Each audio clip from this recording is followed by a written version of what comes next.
All right. Should I wait 9 seconds or should I wait 3 seconds? What are you doing a millennial pause? 1, 2. Let's go. Let's fight.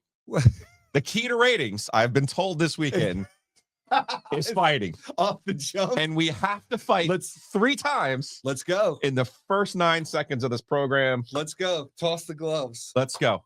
You know you're not serious about fighting, by the way, if you don't take your hat off. Take your freaking helmet off, okay? Yeah. Come on, man. Swinging at helmets. There's got to be a Never code among thieves here, man. Honor among thieves. Yes. Hayes Permar is sitting in for Joe Ovius today. Appreciate you taking some time. You're getting even less sports on this side, Joe Giglio. You get to deal with it. But I tried to bone up on my sports to come in here, but I figured we'd be talking all snow. We're not talking. Don't you know how to do local media? It's all clicks is all about snow. That's all we should talk. You're right. If I had bread or milk to sell, okay, I would. All right. I would. I don't want to scare people away from the Rialto on Wednesday, though, the events that you have going on. We do, but we'll see. We already got people asking. It's Raleigh. We don't know yet, people. Okay. 0 to 100 inches, all still on the table right now. Everything's possible, but let's do sports. I was just kidding, but that's what everybody else is getting. All the other news outlets are doing weather, so let's do sports. That's fair. Now, if you could pull that microphone back to somewhere like, no, the other way towards you. Oh. I'm not loud enough. Pretend usually that you've done this before. Usually I'm so loud. That's how I start you are, out. but you have it in front of you. So if you see it pegging, your mic won. So you can push that little lever down. Okay. If you think it's too loud. So we're pegging now. Now you're good. We're not pegging. We're not. But if you know what I mean. I just wanted to say pegging. Let's be honest. We are here. Thanks to our friends at Empire Properties, Empire Eats. We are at Eford Studios. Perfect day to be downtown because it's a holiday and no one is downtown. So that's why I got a good parking spot. Plenty of parking, plenty of hot coffee over at the Morning Times. So go hit them up, all the Empire Properties. And of course, Copiers Plus is our number one corporate champion. Sorry, I have to rank them, but that is the way it is. You're the title sponsor. You are our number one corporate champion. Drew knows this, and they can be your corporate champion. All of your digital and print needs. Check them out. It's copiers-plus.com. All right. I mean, I was kind of kidding that we were going to fight in the first 9 seconds, but I'm already tired of the online discourse and the chatter, if you will, as the youth say these days on the snap face about, oh man, look how smart hockey is. They got the best format. Like, look how stupid the NBA is. Look how dumb the NFL plays flag football now. And look how smart the NHL is. So instead of pointing out the obvious here, Hayes, I would like to ask you a question. Okay. Why has the Four Nations tournament been such a smashing success for the NHL and hockey? All right, let's start with this. You went immediately to cynical, like mad about online guy. Let's first pause and at least give the NHL their due for putting on a good product. Absolutely. We can talk about the reasons why it was so good, but let's at least give them some credit because, yes, the NBA is still floundering to find an all-star game that works. The NFL is still floundering. Will this work every year for the NHL? We don't know, but let's give them credit. I think as a more casual sports observer now, I was seeing more chatter about the Four Nations thing than I was about college basketball this weekend, about the NBA All-Star. I mean, the only thing that touched it was when the Saturday Night Live stuff hit on Sunday night. But yes, the Four Nations was the talk of the weekend.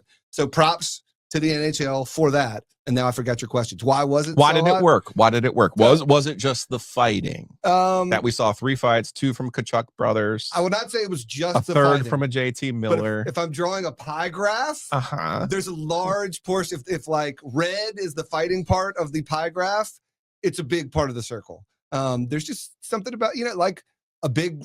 If Daytona had a huge wreck last night, I might be able to tell you something that happened to Daytona, but they didn't, and so I can't, right? The fighting absolutely helped jumpstart what was already probably going to be a pretty cool event for sure. I think there's a couple of things that work going for the NHL here and hockey in general, because I always say that hockey is a niche sport, right? Like we care about the Hurricanes. We don't necessarily care about hockey at large. I've heard you talk about that before. Yeah. Like, yes, I can name a lot of Hurricanes, and I can't name that. If I can name 20 Hurricanes, I can't name 20 other NHL players. So this gives us a chance to give us good on good, and not just in like a fake kind of construct. They're playing hard. They're playing for their country, which matters. If you've ever met anyone who is from Canada, who plays for the Hurricanes, I promise you they have a maple leaf tattooed on their body somewhere. And if they don't, they have like a shrine to the maple leaf in there. Like, it's a real thing. I'm not mocking that right now. I'm being very, very serious. Okay. So you have this good on good format. We hadn't seen Austin Matthews in an international format because of the changes that have happened in hockey and international hockey. I won't get into all that. First time we've seen Connor McDavid play for Canada on this type of stage. So I think these are all like great things. This gives you the, man, wouldn't it be cool to see Sidney Crosby and Connor McDavid play together? You know, wouldn't it be great to see Austin Matthews and Jack Hughes play together? Like, yeah, these are all great things, right? So you have the good on good, which don't underestimate that. Yeah. You know what I mean? Like, you follow soccer. In this country, we've tried forever to make soccer a thing. The only time soccer is the thing is in the World Cup. And why is that? Because it's good on good. Yeah. And it's the best players. So I think that part of the format is important. Okay. You also kind of you have the right matchups here. The Sweden, Finland, obviously we know a lot of Canes from Finland, but their defense is fairly banged up. But you're talking about two countries that don't like each other in Finland and Sweden. Yeah, I picked that. I did not know that as much. I saw their like social media. Yeah. There was one, it was like they were doing the Finnish guys and they said, say something nice about Sweden. And most of them were like, no. That was and then the other ones were like, if they had like a teammate from the other country, they're like, I kind of like him. Yeah. So you have that. And then now let's get to the real reason why this is happening. I mean, are we going to give credit where credit's due? let us get to the real reason why this is happening. Okay. Are you going to credit Trump? Donald Trump. Are you going to credit Trump for making the four nations? President of the United States made comments about Canada being the 51st state. And, you know, called the prime minister the governor. Sure, he wants tariffs and he's doing this. There's a lot of politics involved. I'm not going to get into the politics. Deep into it. I'm not going to get into talk tariffs. I'm not going to get into the politics.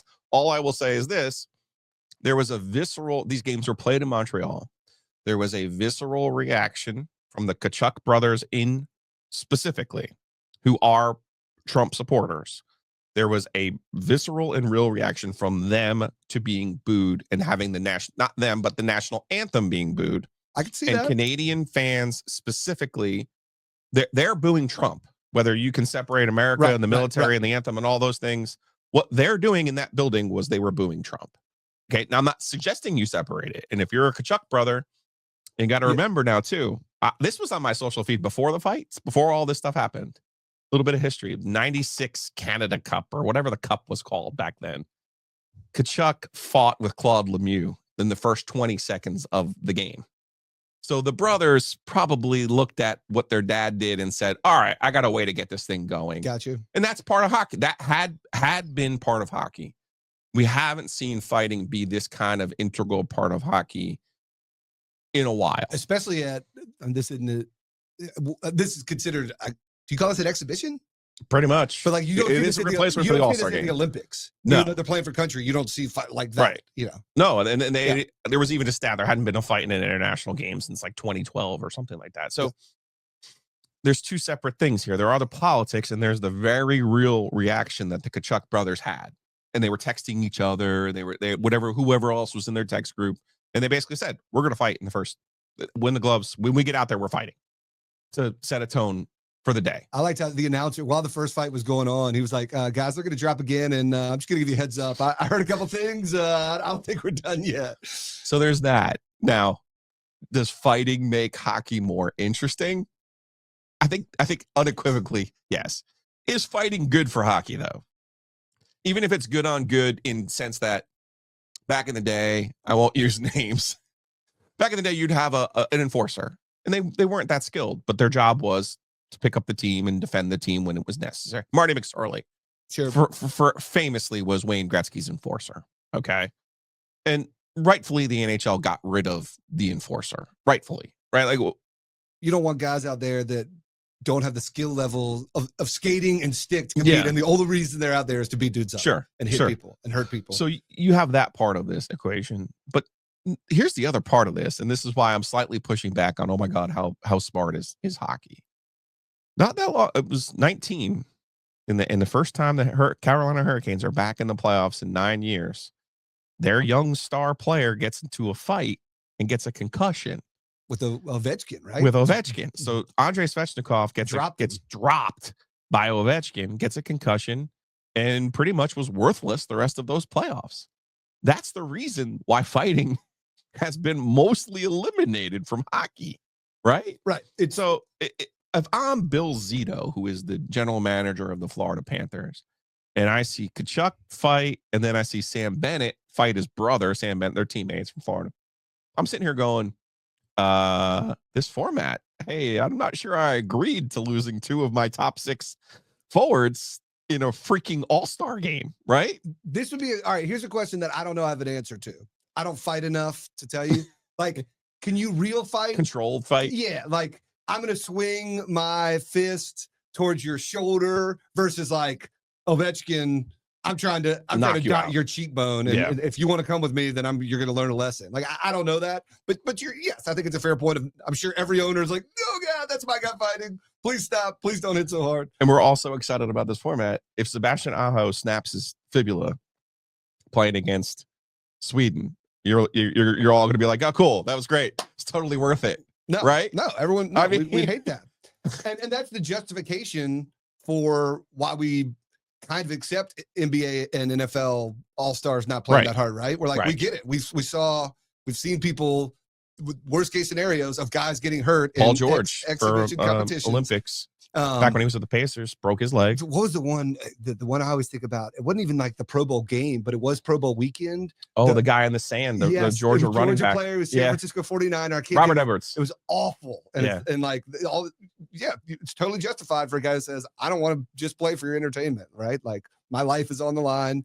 This is how I make my money. I don't need to be chancing it and getting in fights in international hockey tournaments. That being said, now I will be glued to the TV when they play again, and I think they will. Canada needs to beat Finland, who again has no defense. So I got bad news for Finland. As much as we've been rooting for Finland on this program, when I saw them at like plus 290 or plus 310 against America, I was like, that's really weird. I was like, why are they? And then I'm like looking at who's playing defense for them, like, oh. Okay. Speaking of defense, and back to your point about not just fighting, but have you seen the ice time for the Team USA defense? Like, Slavin's out there the whole game. I'm sure Rod's like, yo, hey, can we switch up the shifts here? My man's playing like 25 minutes in the game. Like, we don't need that. One other thing that bothered me from the weekend, and again, I guess I am being that old guy, but we'll get into why in a minute here. Part of it is, and people need to understand the nature of a podcast. It begins with you going back and forth, you guys talking about topics, or you and I were talking about topics. So sometimes you already get to like what your endpoint is going to be like. Yes, I'm sure that if we started with, hey, the Four Nations tournament was really cool. You just forgot to say that part before you started getting into people. You're right. You're right. Look, you gave it credit by putting it top of the show. Hey, so like, yes. Here we are. Absolutely, you believe in it. But you were going to say something else about the TV ratings. The last thing that bothered me was, for a long time, hockey has just, again, been a niche sport and done their own thing, sold their tickets, did their sponsorships. You don't need to pass the hat for any hockey owner, okay? Just because they don't have the NFL's numbers doesn't mean they're not making money, right? Yeah. So that's number one. So be who you are, run your race. I've always appreciated that about the way that they're like a cool indie band. The NBA actually has patented this. They're like, oh, cool, our ratings suck. Cool. We just signed a $75 billion television contract, media contract. Numbers, so cool. Do whatever you want with your numbers and tell us we don't matter, right? They were so proud of that 4.4 rating that they got for this Canada-US game. They were like tweeting it all over the world, and every person who covers hockey's like, this is the highest rated, this, and you're going to get pretty soon, this was better than the Giants Bears Thursday night game. And you're just like, okay, cool. You're going to get all that, right? Like, look, see what happens. And it's like, you can't tell me for decades that ratings don't matter. Yeah, we're just running our own race. And running your New Year's Eve, the whole thing, New Year's Day. And it's like, you can't get that excited when you pop a number. Like, if it was bad, it doesn't matter. If it's good, it doesn't matter. Take it from somebody who's had to deal with ratings before. Yeah. Hey, man, when you pop a number, awesome. When you don't, awesome. It doesn't matter to me, right? Yeah.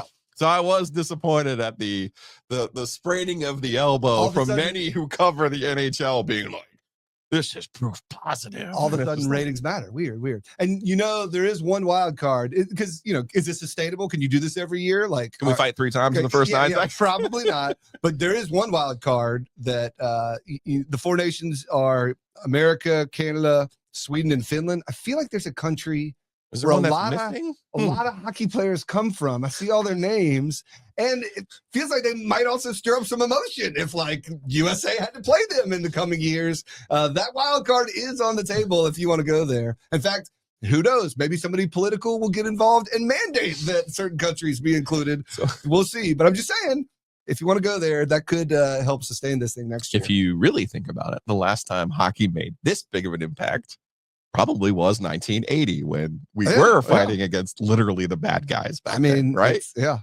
So hockey and politics, they need each other. Maybe that's really the moral of this story. And also, please don't boo anthems. Like, come on, both sides. You don't need to boo an anthem. You want to be mad at somebody, be mad at somebody. Do it the 2025 way. Go online and call the person out. You don't need to boo the national anthem. I'm okay with that. Just there's not many opportunities where you could collectively, and again, Canadians have sung the national anthem with singers who have forgotten it, right? You made that point earlier. This is not an anti-American all-time thing or even just that game. It was purely about the current climate. But I don't like You're saying okay? Yeah. Okay. Just almost like I don't like it. I'm not here for it. There's not many times where a crowd, especially like American crowds, aren't as good as European crowds, where you can collectively flex together. I feel like you got to take those opportunities. Like, people got mad at the FUK, in his last game at the Dean Dome. I'm like, Smith Center. I'm like, it's a little crass, but like, again, the crowd doesn't get that many chances to flex. You got to give it to them. Housekeeping brought to you by Inovana Green Cleaning. I'm sure even though Ovius is in Minneapolis, Inovana will be at his house from now until the end of time. That's how this arrangement works. It's the best time to get them when you're gone. Then you come back to a clean house. But they still have time to clean your house, so check them out, Inovana Green Cleaning. All right, so Wednesday we will be at the Longleaf Swine. Right now we are scheduled asterisk.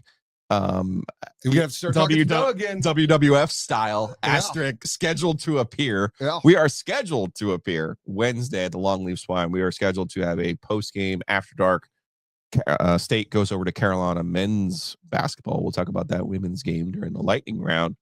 We'll be at the Longleaf Swine. Longleaf Swine open for lunch, dinner every day, but Monday and Tuesday. So go check them out.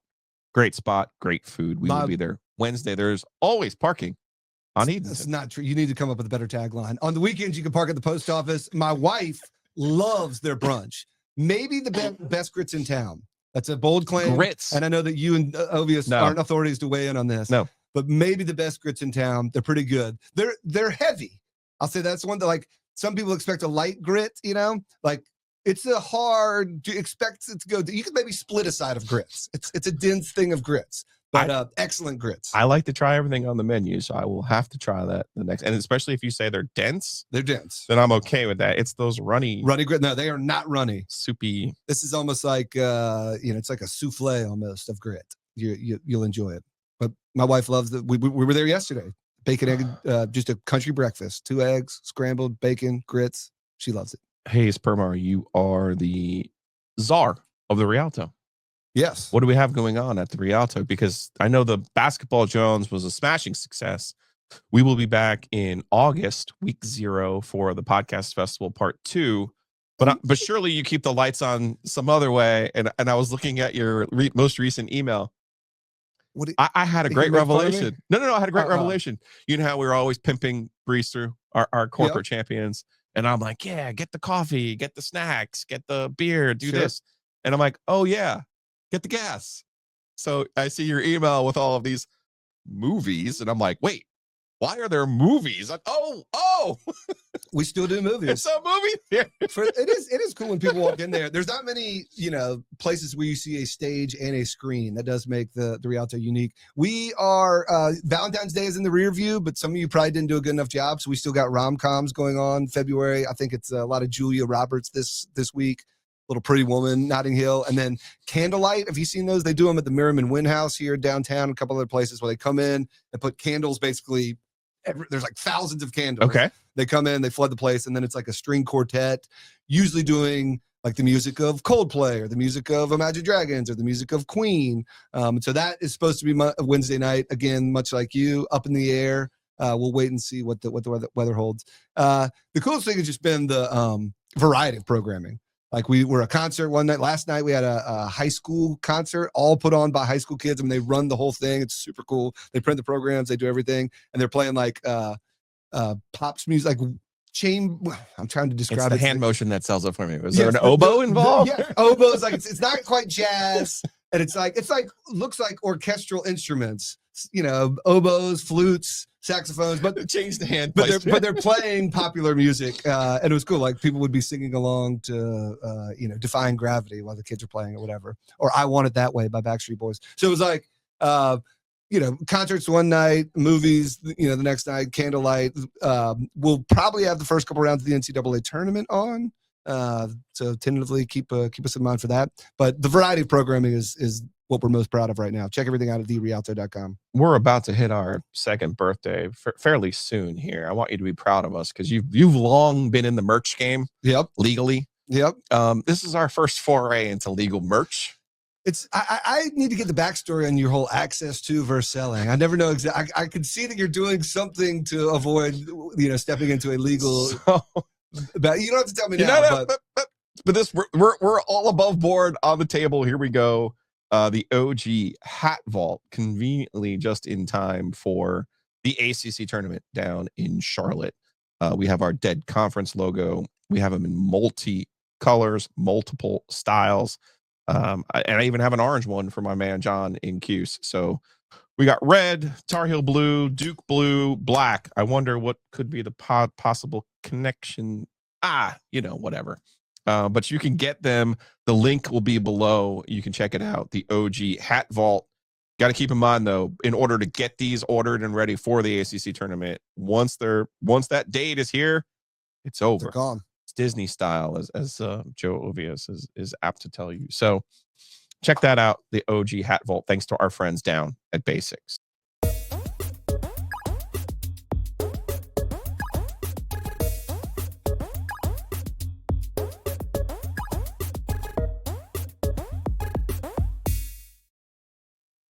We invent a lot of things on this program, Hayes Permar. I've been considering having a OG fan of the day, of the week, whatever it could be, because when we get tweets or anything on the socials like this from Patrick, I got to tell you, it makes my whole life. You don't have a computer in front of you, but Patrick on the Twitter heard you guys talking about corporate champions on today's mailbag episode, and I realized I needed to shout y'all out for putting me onto the butcher's market. I had never heard of them before, but I used them for the beef Wellington I made for Christmas dinner. I would pick my computer up and show it to you, but you're just going to have to trust me. Patrick made a absolutely picture perfect beef Wellington. And thank you. Now, Patrick, one slight criticism here. Pastry looks perfectly golden brown. Oh, yeah. One slight note, though. Yes, awesome that you tagged us, but please tag really the Butcher's Market. Yep. Now, I took your tweet, sent it to our corporate champions at the Butcher's Market. So all good there. But no, I appreciate you guys. This is honestly the best way to help us, the best way to help yourself and your family. Great meals. Butcher's Market, thebutchersmarkets.com.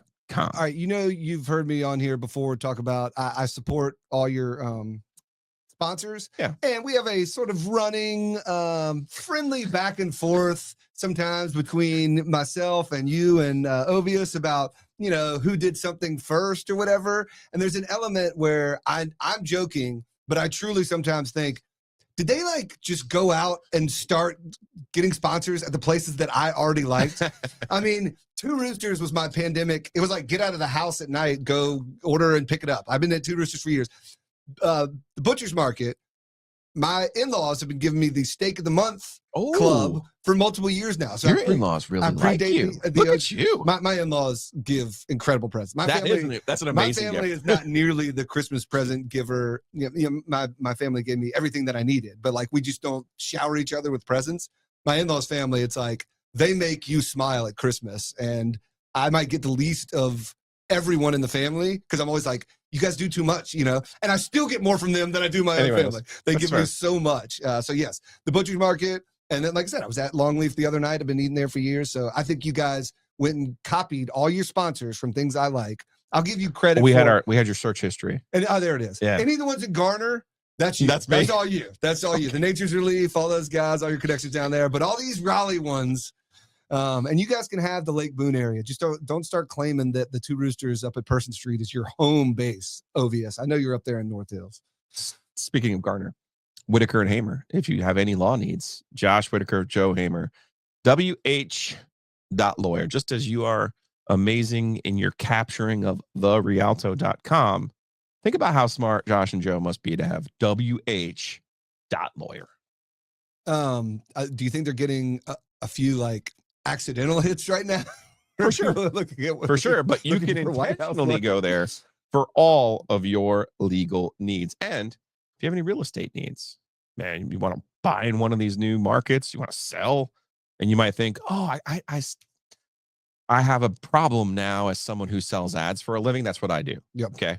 So I'm watching SNL last night and I see the ad, Starbucks. Okay. Apple. Yeah. Cool.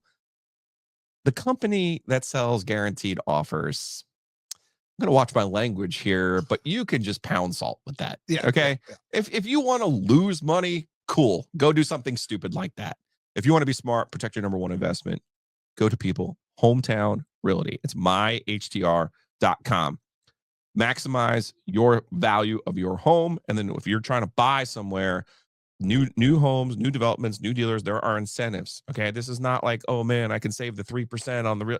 Don't be silly. Be smart. Go to myhtr.com. And Hometown Home Field. I don't know about you, Hayes, but when we roll up to the Rialto, we always do so in our home field swag, home field apparel, taking care of us for the podcast festival. They'll be back. I've got my in hoodie August. You've got it as well. The Park train on the front.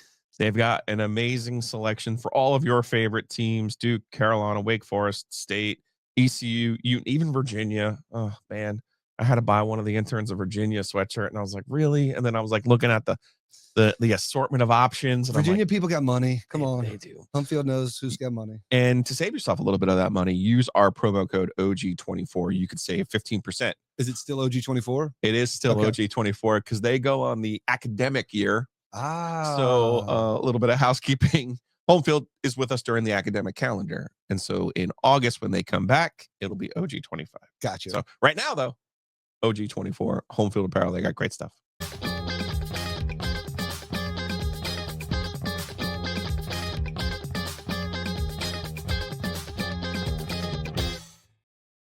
What a record for this program. 28 minutes in, no NFL, no ACC. Yeah, that's commentary in and of itself. So we're here and still not. Duke fans are like, we're still good. We're still good. Talk about us. They dropped the hammer on Stanford. Minus 18 was the easiest money of the weekend. Thank you very much, Duke. You want to get to my heart, Duke. You keep doing that. Covering. you just keep doing. Even better, have the game like. Okay. We can talk gambling because you care about such things. Yeah, bring it. It was a great moment for me. On the mailbag last week, Ben had called in and given us a Star Wars, like super nerdy question. Right. And I was like, oh, dear Lord, Ben, you owe me money for this, right? So now that Ovis is not here, we can do this. The second Duke, quote unquote, struggled with Cal on Wednesday, I was like, oh, yes, line me up. With Stanford. Line me up for whatever the number is on Saturday. And sure enough, they absolutely obliterated my guy Kyle Smith on Saturday night. And Max Reynaud had a good game. Oof. You would know this better.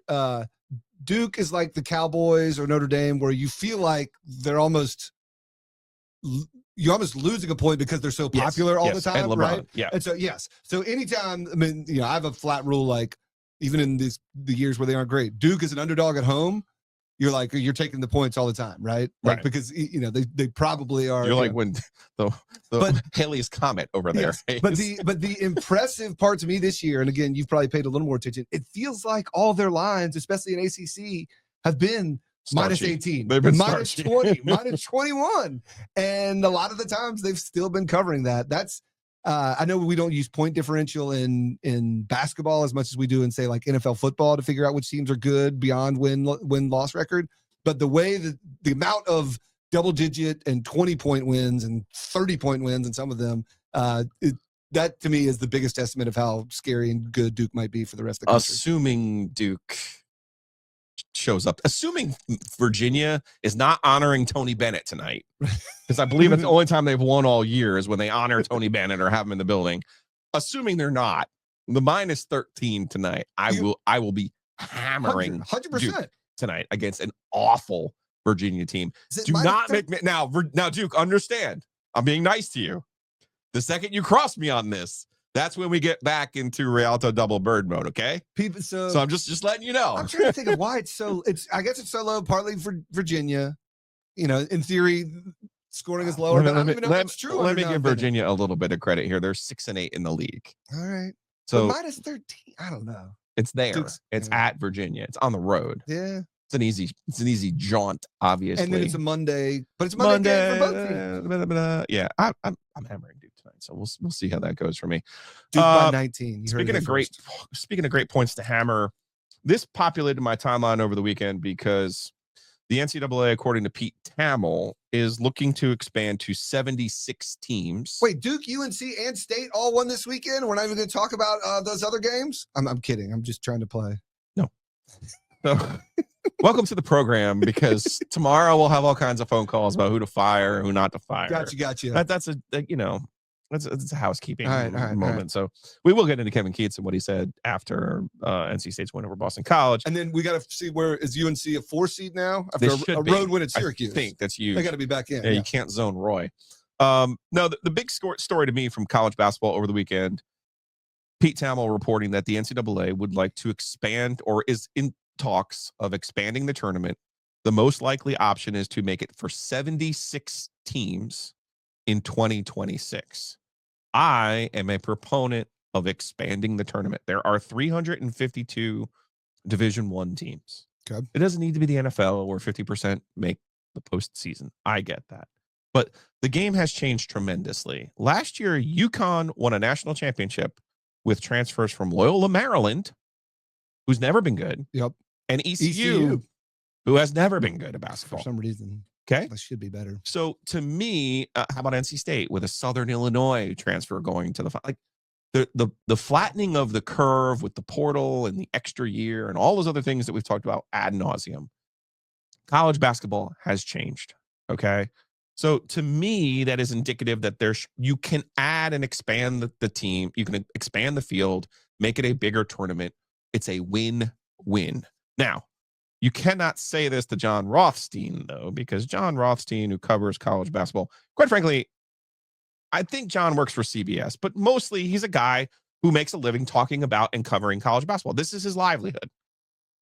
I'm gonna try to relate this. He defines insufferable. Imagine. All right, let's read his tweet first. John Rothstein, and he tweets this every so often, but with the news from the weekend that the tournament will potentially expand to 76 teams. Here we go. To whom it may concern, capital letters, do not expand or change the NCAA tournament under any circumstances. Do not, quote, look at, quote, expanding or changing the NCAA tournament under any circumstances. And then he signs it, Sincerely, America. Okay, John, first of all, speak for yourself. Second of all, the beauty of the tournament is the format. It is the one and done format. It is that favorites not only can lose, but do. See Hayes Permar, who made a Sports Channel 8 career out of making fun of Virginia for being the first number 1 seed to lose to a 16. Okay? It is the format. It's got nothing to do with the number of teams. There were 32. There used to be 8. Then it went to 16. John Wooden won a bunch of tournaments, by the way, when there were 16 teams. And Since this is not a sponsored segment, you can fuck straight off with all that. John Wooden was the greatest coach of all time. 20 of the best 25 teams in the country were east of the Mississippi. Yeah. So he was basically like Gonzaga in the Mountain West tournament. Just got to buy to the Final Four every year. The best player in the country from New York City, by the way. Okay, that was paid for. regardless, back on track. 32 teams. It was all conference champions up until 75, the year I was born, right? They expand to 64. There was, you realize the year before they made it 64, there were 53 teams. Like, my OCD math is like, what are you doing? Like, 53? I had to do something with, why? Yes.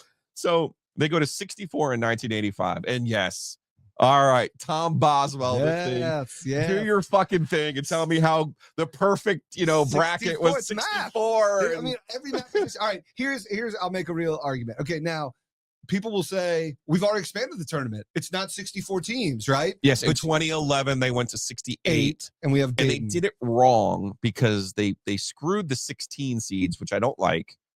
And then they gave us two actual playing games, which I like the playing concept. For me to advance my proposal. Yep. I think they should, and this is Bubba Cunningham's as well, by the way. They should go to 96 teams. You would have 32 buys, so your top 32, there's still value in the regular season. The first round would be a 64-team play-in round to get you to that perfect number of 64. You're adding a Thursday and a Friday. You're getting rid of that Tuesday, Wednesday. You're adding a Thursday and Friday to the tournament. The two best days of the tournament are Thursday and Friday. Okay. So I am and are you pushing everything back a week? Now so you conference tournaments. You push everything back a week. And here's for this very specific reason. Okay. You have something called, okay. Now keep in mind, the NCAA tournament is a television product. Yep. Okay.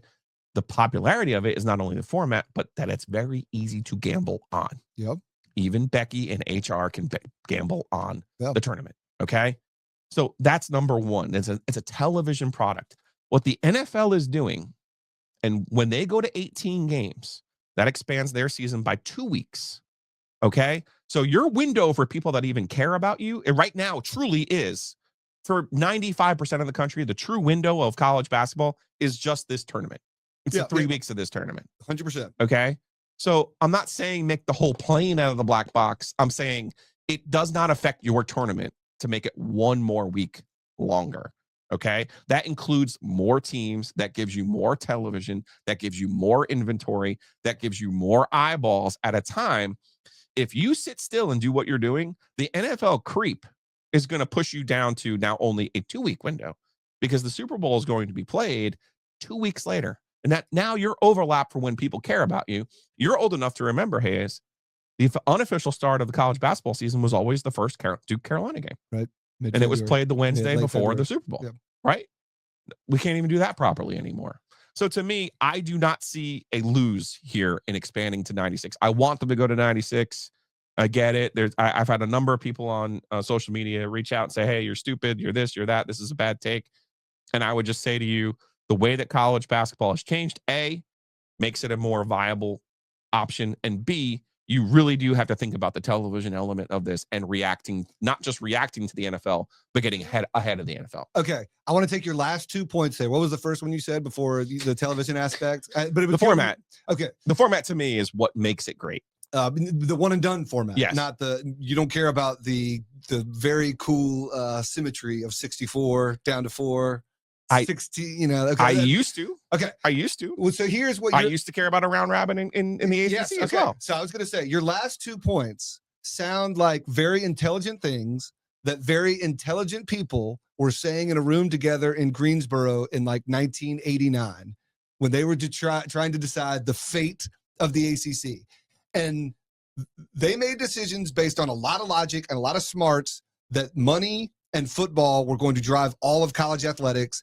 And they tried to add Florida. They saw Penn State go to Big Ten, and they added Florida State and realized a war was underway, basically. We shouldn't say war, but like things were moving and an economic struggle. And you couldn't sit still, to your point. Like if you sit still right now, But I think now that we're about to maybe lose the ACC and maybe have already lost the identity of the ACC. Already have.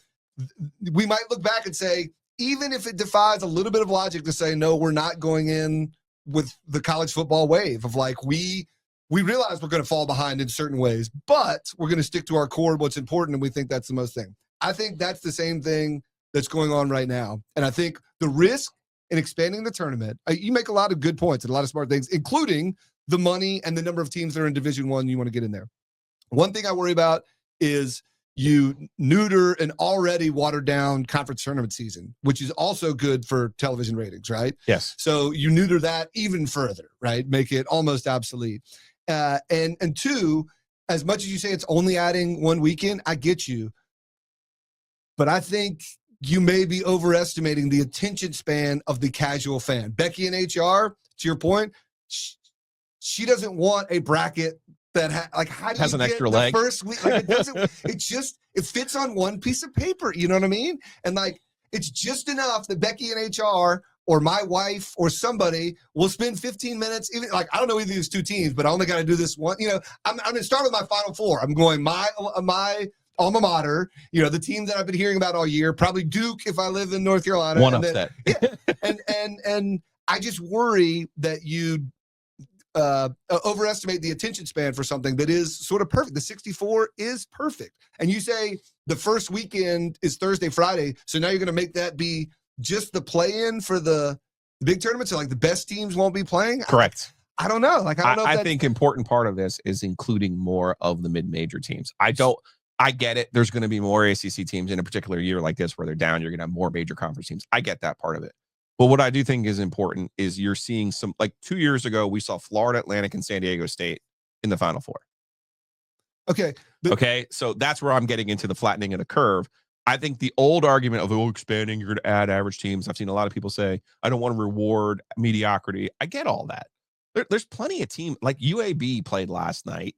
UAB is not going to win their league. UAB is not going to get in the tournament. They're a good basketball team. Bradley lost last night to Drake. Bradley and Drake are both not going to make the NCAA tournament. They're both good basketball teams. And I get it. You're like, we'll go out and beat somebody. And it's like, well, who's going to schedule Bradley? Like, right.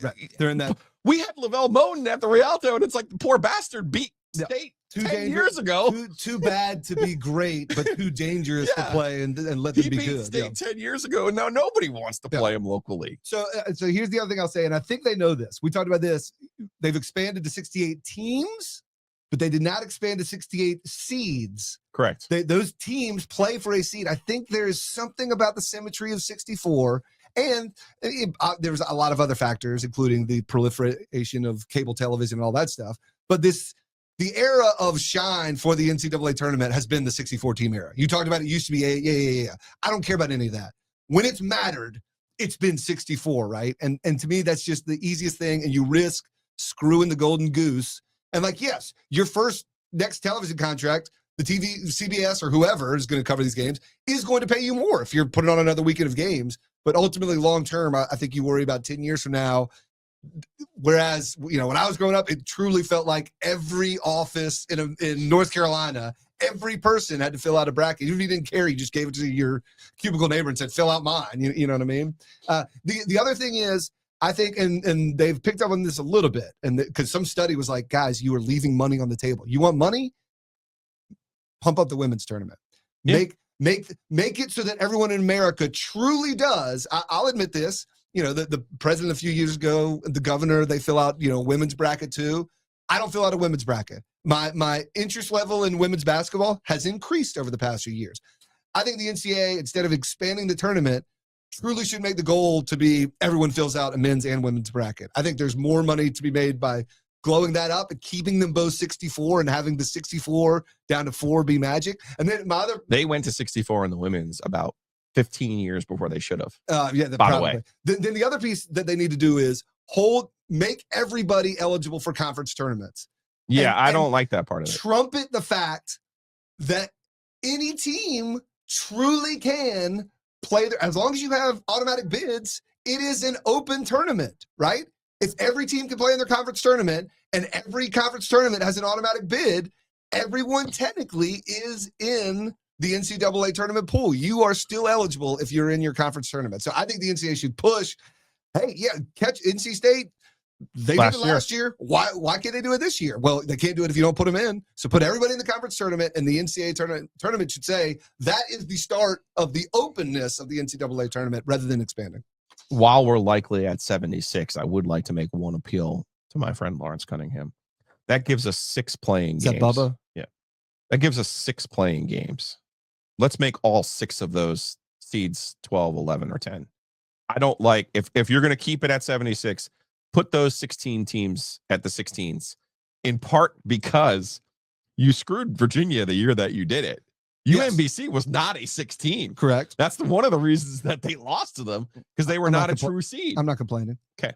So I would just make that one appeal. If you're going to do 6, if you're going to go to 76 and have the 6 play-ins, I want all of those to be on the 12 or 11 line. I don't think the 16 should be in the playing game. I also used to hate it. I thought it was a bad look when, like, it's often 2 HBCUs from, you know, the lower level conferences. They end up playing each other. It's like only one of these getting in. I'm with you. I think that's bad optics. It's like they earned their way in, put them in the real tournament. I think Moten and maybe others are the ones who changed my mind and said, hey, you get paid if you win a game. And like, we won that money and we get to win a game. Like most of the times the 16 seed in there, the odds are pretty long. If a 16 seed is playing another 16 seed, they're like, we got a chance to win an NCAA tournament game. And that means something. So I'm with you, but the opinion I've heard from people in the trenches is that actually we don't mind because now we have a chance to actually win an NCAA tournament game. But so 76 is coming. No. Get your brain around it, John Rothstein. Who, I mean, him saying, don't do this, don't do that. That's like you being like, hey, you know what? Only Martin Scorsese and Francis Ford Coppola make really good movies. We're doing that. So that's it. We're just only those 2 people are allowed to make movies. And I don't want anyone else to make any movies because their movies are so good. Please, anyone else, don't even think about making a movie this year because I refuse to show it at the Rialto because I do not like money. I am only taking movies from these 2 directors and that's it. Like you sometimes just say it, John. It's your fucking livelihood. Far be it from me to be on the side of John Rothstein. I would never be as insufferable about it as he is. There is something about that guy. Do you listen to the Pardon My Take podcast? They're pretty smart. They get good guests. Don't make me admit out loud that I only listen to one podcast. Is this one? Yes. Oh, well, I listen to many. I listen to Bomani Jones. But I'm not a youth. but what they have mastered is like bringing on a guest that they have repeatedly skewered, like the same way you are, and then like being nice to him while also like if you listen to the show enough, you can kind of tell they're a little, you know, like they're very good. They do not come across as like smug or condescending or patronizing. They are asking, but they're the ones who just made the joke to Brady about Belichick's girlfriend can't rent a car. Probably, yeah, that was pretty good actually. But they get him to be like, yeah, I grind, baby. I work at like, yeah, how hard do you grind? Like, I'm up every day just checking like he is who you think he is. And like some people have good on hobbies. Good on him for making you know, money out of his whatever passion. But yeah, that's not how I would want to be. Suppose you need a bigger space for all your movies. Suppose you need to expand your business and maybe get more movie theaters. Well, I got a friend for you that can help you. The Donnelly team at Keller Williams Commercial Real Estate, trianglencommercial.com. Brian and Julie, the Donnelly team, can help you if you need more office space. Maybe, like I said, maybe Hayes needs to get the Rialto 2. He needs to give him a call. 919. Only one Rialto, baby. 919-616-8681. Maybe Hayes wants to open up a different 616-8681. No. A sundries that's shop. Brian and Julie, the Donnelly team. 919-616-8681.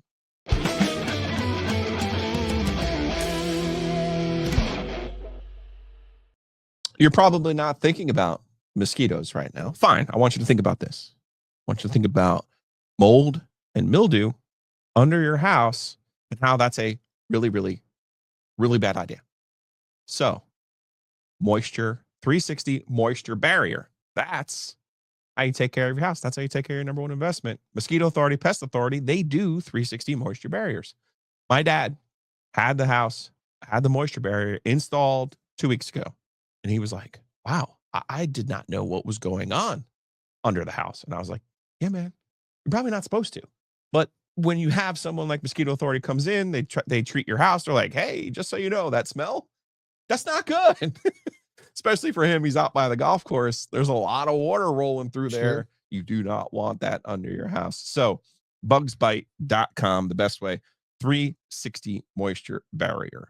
All right, we're almost to the part where Hayes is super excited, but I am super excited because Roback, you don't know me like that. Roback, OG20, use the promo code, save 20% on your initial order. They have the ultimate in merch coming out soon. not only for NC State, but for people exactly like you.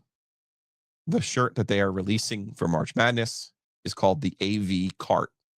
Wow. It has, because our friend Ben is a State grad and a designer for Roback. It has the AV Cart. It has nets. It has scissors, cutting down the nets, basketball, all those things. How do we combat somebody like 2 days from now is going to put up the AV Cart unironically, like one of these, like your state, North Carolina Facebook pages, you know what I mean? They're just going to jump the gun because they know it's going to get it out. Like, that's the part that I hate about the AV Cart. I love it. I love the nostalgia. And now everyone will use it. So I fully authorize Roback to use it because of their partnership with you guys. Yeah. But everybody else, we just need to have like one designee, just like either let the ACC have it or you guys, we'll give it to you. You know, back in the day, Sports Channel 8, that would have been something we tried to do. But now it's just like, it'll be like a random couple from Australia that's moved to Raleigh and they want to be influencers. And so they're like, remember the AV Cart? You're like, what are you talking about? You don't do this. Is that a shot fired at Penn Holderness? No, he's not from Australia. Oh, okay. No, okay. There are some influencers from Australia, but I don't even mean them. I don't know if they do it. Or some of them are like, I know how old you're 30. Yeah, you don't remember. There was a TV in every classroom, like posted in, you went to a Raleigh high school in 2006. Like when by the time I graduated, we weren't even really rolling AV carts in anymore, right? But yes, absolutely. In elementary school, middle school, I remember it. So Roback, amazing merch. Sorry for the best golf shirts you could possibly get. Roback, RHOback.com. You want to save money on your car insurance, home insurance, life insurance, all types of insurance. Our guy, Matt Davis and Garner, insuregarner.com. Give him a call. Best way to save money is have a conversation. 919-779-8277. Big shouts to Matt and for all of his help and support of this program. Matt is a big Duke fan. So every once in a while, I have to remember, when I go on like my anti-Duke moments, sure, that I got, I'm like, oh man, one of those. I love that you just refer to it as the double birds moment. I gotta remember sometimes. Yeah, Duke people like that. They love those moments to call you out. It fuels them to be like, yes, yeah, see, they hate us. See, and that's where we always have to remember such things. So I've been making better choices in 2025. Okay, I had a dry January. That's one of us. I've been a somewhat one of us. Good February. But all of those choices can lead you to O2 Fitness Clubs. They have a lot of different ways to help you, and not just, hey, let's go to the gym today, and hey, let's maybe fake it through the workout that we had back in 1994 when we weighed 80 pounds less.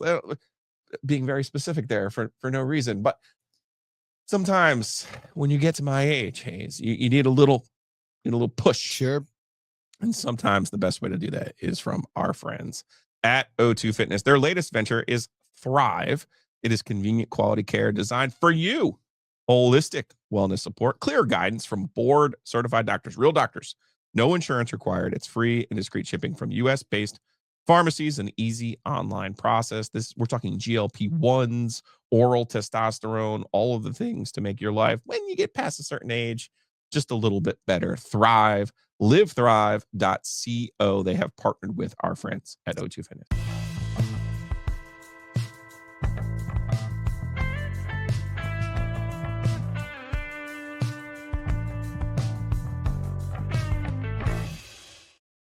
Hayes, it's Monday. That can only mean one thing on the OG.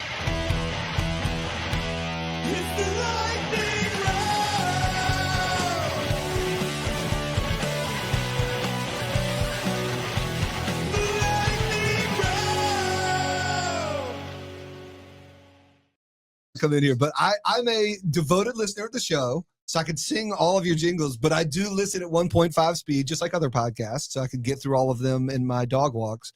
And when I come in here, I feel like I'm drunk, or like, I won't even name the substances that make you feel this way, but like, that's okay. Nature's Relief is a sponsor. No, I don't think they sell, like the things that you can find in the parking lots after jam band concerts, those kinds of drugs that are like quick and fast acting, but like the whole world feels like it's just slowing down for 7 seconds around you. And like, that's what it feels like. It's a lightning round. Because every time I hear this, it's a lightning round. Because I'm listening to 1.5. So it is truly an experience to come in here and listen to these things at the speed they were intended to be played. I enjoy it. Lightning Rounds brought to you by Sam Jones Barbecue. Sam Jones was quite an awakening for me that Hayes is about to comment on, because I feel like it was like I never really had barbecue until I had Sam Jones. You guys. Delicious. I'm going to say something now to provoke you even more. It's on Lenore Street. That works. Close. Lenore. I got it. No, Lenore's okay. right. Yeah. All right. Because you live to. That's Goodson's home county. You got to get that one right. Lenore County. You live to work on my pronunciation to correct them. So always parking on Lenore. So check them out. Sam Jones, great lunch spot. I mean, they also have a upstairs. Yep. For event space. Yep. So that's also comes in handy as well. So and catering, all the good things, man. No, you have no comments on the barbecue. You keep it to yourself. I just remember you like the day I was listening. You guys were like, "Man, I love you." For 20 years, I've listened to you guys. You know, OVS makes barbecue a punching bag on the radio. You guys have nothing nice to say about it. Now, to be fair, you said you didn't grow up around here with people that just had pig pickers and their own little, specialty vinegar sauce, and so you didn't know real barbecue. I hear you, but it was interesting. As soon as the ad money came rolling in, you guys became big fans of Eastern North Carolina pulled pork. I respect the hustle. Well done, boys. Speaking of hustle, Carolina women knocked off NC State over at Carmichael. I was told this is not a rivalry. I'm going to need to send some notes to ESPN about that, though. UNC wins 66-65. And I think even Courtney Banghart has said, yeah, I mean, Duke's our real rival. Look at this, though. Look, oh, you don't have your computer. I'll read it for you. And for those who are listening at home, if you look at the ESPN score and you click on it on ESPN.com, the video is a 1 minute and 18 seconds summation of what happened in the game. And the cut line reads, North Carolina wins thriller over rival NC State. Interesting. But I learned this from Mitch Northern last week, I believe. They are not a protected. No, so the ACC this would be new. I'm not only banging on the haters and Courtney Banghart right now. I'm banging on the ACC. Yeah, they officially, because they're like, nah, you're way. not. And I saw Andrew Carter my friend Andrew Carter a little bit late to the game. He was like, I can't believe they were only playing once this year. No. They've tweaked the schedule, man. You got a lot of teams in the conference. Carolina, Renaya Kelly, 23 points to lead them in scoring. They got off to a slow start. I love women's basketball because they play in quarters. We need to move. You know how much I enjoy gambling on quarters. Yeah. This is a real thing. Carolina wins the second quarter 18-4. Like, why was State just out to lunch in the second quarter of this game after playing pretty well in the first quarter? I did watch the first quarter of this game. I'm like, oh, okay, State looks good.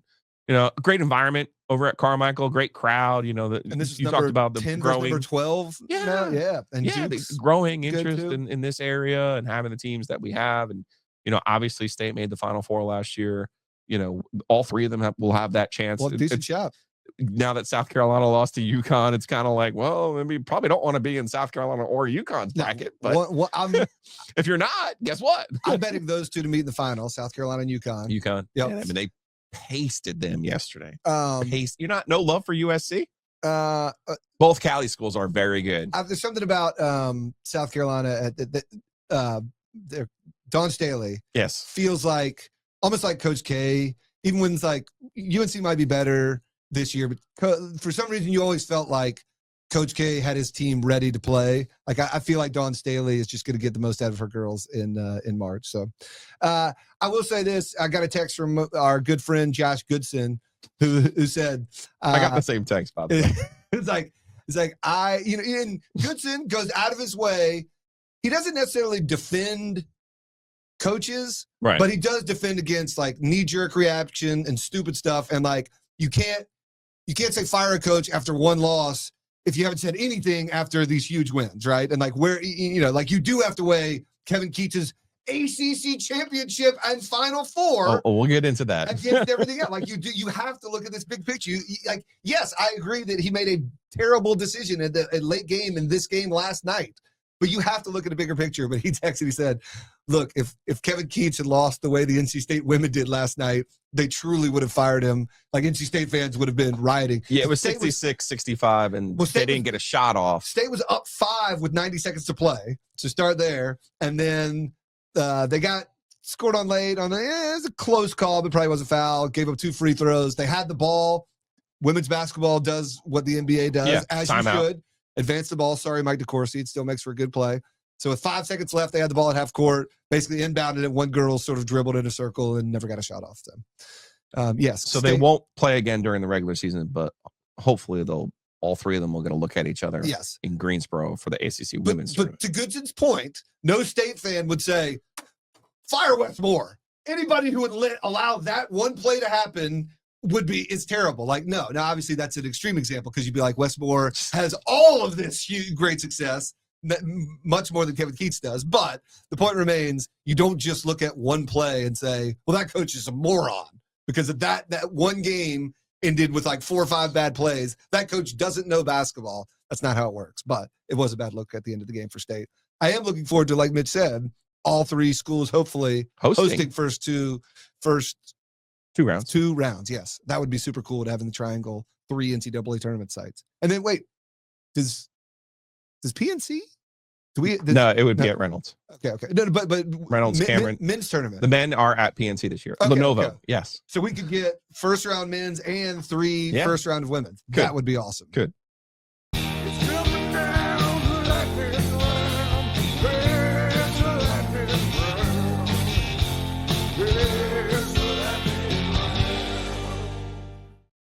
You mentioned Kevin Keatts. He had some words to say after NC State beat Boston College on Saturday to end their losing streak.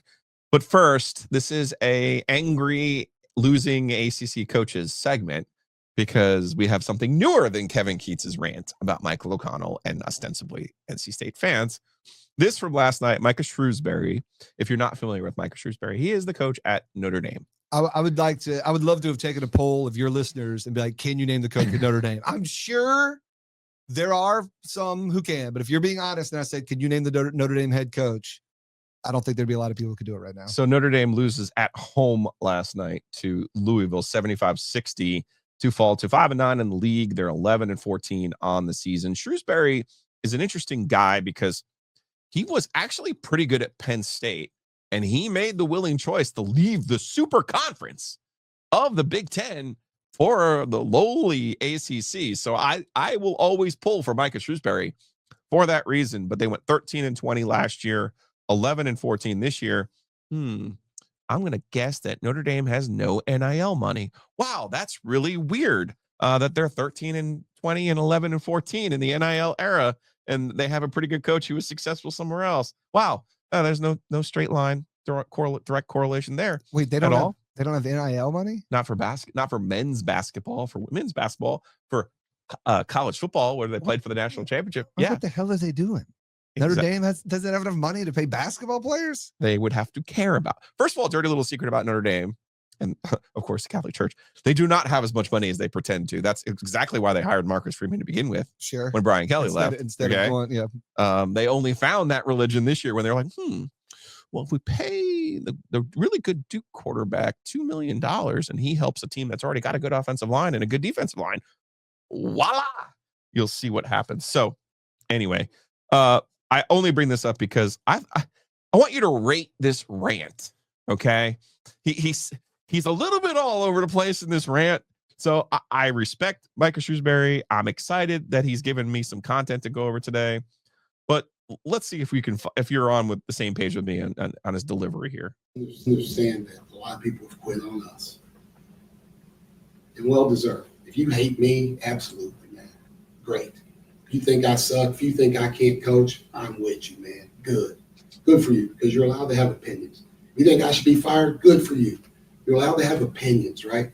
A lot of people have given up on this team. They've given up on me. I don't really give a damn. I believe in myself, and I believe in these guys, okay? So, don't give up on these guys. Don't give up on these kids. You don't want to show up because of me, don't show up because of me, because you think I suck. Cool. I'm okay with that. I'm okay with it. I know people believe in me, right? I know people at Notre Dame believe in me. But don't give up on these kids, man. What have they done for people to give up on them? I know if you're not with us because we're losing, you don't want to come watch this, fine. But do it because of me then. But not these kids, man. They don't deserve that. They don't deserve that. Like, ain't nobody else getting home at 5 a.m. from ball. Before we get into more, he clearly doesn't understand that you can't have it both ways. Yeah, right. Micah, they can't go to a different game and watch you like coach remotely. So I get your passion, and he's trying to defend his players. I get that part of it. But they can't not go to the game if you're there. And then you also can't be like, I don't care about your attitude. But then you're sitting here saying, I care. It was not, I'm a man. Come after me. Okay. I'm 40. It gets better. Okay. It gets better. He needs to get there. And going to class the next day, and coming to practice, and working out, and preparing to play Louisville. Nobody else is doing that. Don't give up on these kids, man. Now, wait a second. Just so you know, there's 353 college basketball teams. All 352 of the other ones are doing the same thing, man. Yeah. Like, I don't like it when coaches go down we work so hard and we practice and all the effort that we're putting in. It's like, yeah, that's why you're being paid. Yeah, that's why. That's what the money's for. That's the trade-off for the things you get. I don't care about anybody's opinion. I know who I am.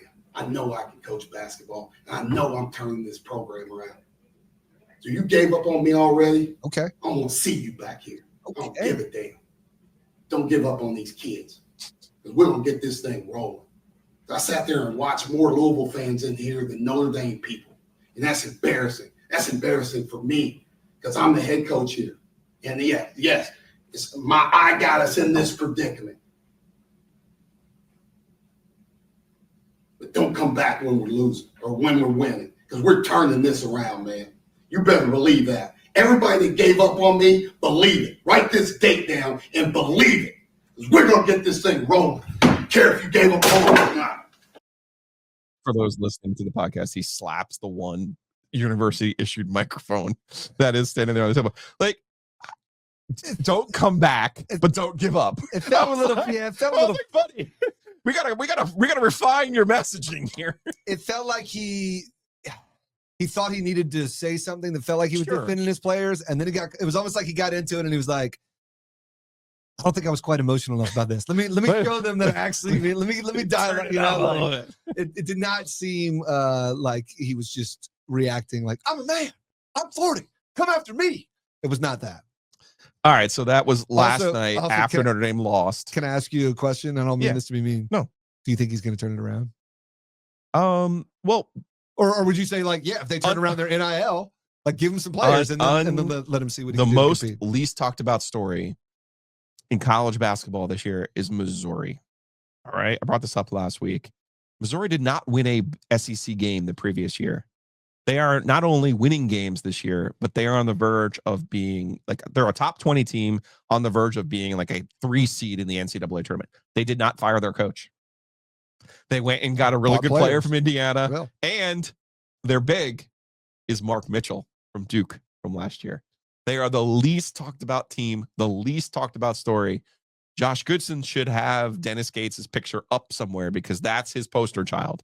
Literally winless in the SEC 1 year and now flying high in April and ready to run this thing through it. Get him 2 good players and then see how his coaching. Wow, you invested. No, all of a sudden you know how to coach. That's really weird. That's odd. Speaking of coaches that I've had to defend on this program. All right. So I'm sure Ovius and I will get into this more, but let's react to this. Okay. NC State finally wins an ACC game. NC State is almost certainly going to miss the ACC tournament, which is embarrassing. Okay. We could start at that point. They had lost 8 games in a row before beating BC on Saturday. Look at that. Brandon Huntley Hatfield, who was supposed to be one of their best players, finally showed some aptitude in the post. Maybe it was the big boy DJ Burns being courtside with DJ Horn. I don't know the reason. Okay. But NC State's offense finally looked functional on Saturday. It could be BC doesn't have any players other than Donald Hand Jr. He's good. Does that make you feel old? Oh, yeah. Makes you feel old, right? As soon as the first time, I don't pay attention to BC's roster, but the first time I saw him play this year, and they were like, Donald Hand, I was like, Donald Hand wasn't he good on some bad Virginia teams? He was good. Were the teams bad? And he was no, good? they won the ACC in 94. He was on that team. When he was there? Yeah. When did he graduate? Not much more, 95, 96. Right. He's like a year younger than me, a year older than me. I feel like I may know a girl who kissed down on hand. Like that's about the year that we started getting into college, Sure, right? Or you were I was already in already, and out of. yeah. I was like I feel like down on hand was like almost a peer, The other player who had a notable game was Michael O'Connell. Michael O'Connell had 6 assists in this game and 0 turnovers. Listen, there's no doubt this has been a difficult year for Michael O'Connell, and the picture is above me. I'm looking at it. Like most State fans, I appreciate Michael O'Connell, but there have been a portion of State fans who are like, oof, boy, what a struggle it has been. Because quite frankly, Michael O'Connell's he's a force multiplier. He's a helper. Kevin has had to ask him to do too much this year. Right. So Kevin, after the win over Boston College, was asked about Mike O'Connell. This is from my friend JC Zemble over at Wolfpack Central. While this is a defense of Mike O'Connell, I'm going to put this through the fan translator and say, methinks Kevin was talking about other things here. It's funny and it's crazy. I mean, if you want to talk about criticism, I get it. As a coach, I'm going to get criticism. I'm a coach. That's what it is. But it's hard to understand how a guy like Michael can get criticized so much when he was so a part of something so special. Like we have. Sometimes I think we have short-term memory. 37 and 40 years. As you write, I want you to write that too. Hey, they're not having a good year, but think about 37 and 40 years that everybody told us, hey, man, we ain't seen anything in 37, 40 years, okay? I remember Dave at the end of his press conference saying, hey, man, when he was hired, all he had to do was beat Carolina. How about winning championships? That's what we done. And so, a lot of people are, disappointed. There's nobody more disappointed than the folks in the locker room and all that other stuff. But, I saw the videos for the bell tower. I saw everybody in DC. I saw everybody at the Final Four. Man, understand that we did something really special, and this team's going to keep fighting and keep fighting and keep fighting. But don't take it for granted, because a lot of folks took it for granted. They had to wait 40 years for it to happen. And we did something special. So that doesn't mean that this team gets grace. But Michael, man, the guy hit a great shot against Virginia. And, boy, you would think he's the worst player ever played here. If it was up to him, he should have just retired, right after the Virginia game or up to 9, So I get a little offended when it comes to my players. I don't get offended by me. I hate to tell you guys or anybody, I don't even read your shit. I really don't. Yeah. I really don't. I really don't. I'm talking about the social media stuff. But when I hear someone says something about my players, man, I got a problem with that, because those dudes punch the clock all the time. So I'm happy we're going to continue to fight. I appreciate all you guys do. I mean, I think, reporting the facts are the facts. You got to do that sometime. But at the end of the day, somebody should understand that there's been something that's special happened at NC State that haven't happened in a long time. So have a great day. How long do you think he had that one stored up? Here's the tough. The tough part is, how long you think that one was in the holster? Yeah, because was that really about Michael O'Connell? No. How about Dave Doran catching a stray even in there? Couple of strays in there. It wasn't quite Calipari. Hey, I don't read your shit. Yeah. And Dave Doran, well, all we got to do is beat Carolina. Well, we beat Carolina and we beat them for a championship. Did you take some solace in the fact? Oh, you do write a newsletter. I didn't mean it. I was like, did you take solace in the fact they said I don't read your shit? And you're like, I podcast now. So he's not talking about me anymore. He's not talking about me. I will say, yes, Keatts is not wrong, but he can only go so far in saying it's going to wear out if he keeps saying, remember for, like, he's not wrong. He's earned the right to lean on that. And other people around him, and, you guys bring it up. Yep. You're fair. Goodson, I think, is fair. There are people that could say, Kevin Keatts did a bad job of the end game here, or Kevin Keatts handled this situation wrong in this game. And also at the same time, we should give credit to Kevin Keatts for keeping a team together that had some bumps and bruises, but he knew had some quality players, and leading them to an AC championship and a Final Four. But he can't be the one to keep saying it. And I'm not saying he has. No, he's done it 2 post games in a row now, because he had it holstered. And that's what I was like. That wasn't even the one that I thought I heard. So I kind of took him early in the season. I said to him, now, you're going to be able to play that card. You guys talk about it. You guys should be able to talk about it. And yes, that did feel like he was trying to. Let me not say this. Let me make it about O'Connell, but let me make some of the same points. And yes, to your point O'Connell reminds me of how I used to think of myself as a basketball player. There was a time where when you talk about him being a helper. I play basketball with you. Just keep going. Great screener, hustle guy, Look, rebound. I'm a freaking winner, okay? Here's how I mean. Did you make a plaque of the media game, the Cameron media game plaque? Yeah, hard fouls. Yes, Yeah. I'm here for. Look, I do what it takes to get it done. If it means knocking the editor of the Chronicle Sports page down a peg, I will. No, I mean in this. It's what you described that you were getting. I'm trying to play off your point, Giglio, and now you're making fun of my game. And it is this. There was a time in my life. There's things I think about. It says Permar. No, where I would Playground basketball. I would go to Woolen Gym at UNC or the YMCA at Hillsborough Street, and you don't know anybody by name, but you know everybody's game. Sure. Right? And so you know who's on your team and who's on the other team. If I walked out there and I was the third best player on our team, I was like, we're going to win. You're okay. If we have two especially offensively, if we have two offensive options better than me, I am smart enough that I know I'm good enough that I'm looking for them to score and we're going to be okay, right? If I get moved up to the number 2, and especially if I get moved up to number 1, if I look around and I'm like, I'm the number 1 offensive option, we are in trouble, right? That's not my strength. So that's what I mean about O'Connell. If you put, obviously everybody plays better with better players around them, but he's the type of guy who give him 3 scores or 2 legitimate solid scores around him, and he's going to be able to run an offense to be smart because he knows ultimately we're trying to get the ball to those guys. And when they're catching the heat, maybe I can knock down an open 3. When there's more pressure on him to be an offensive player, when he moves up in the rankings of options, then that's going to be trouble for him. That's all I was trying to say, Giglio, is I'm a helper too. That's all I was trying to say. I'm a good teammate.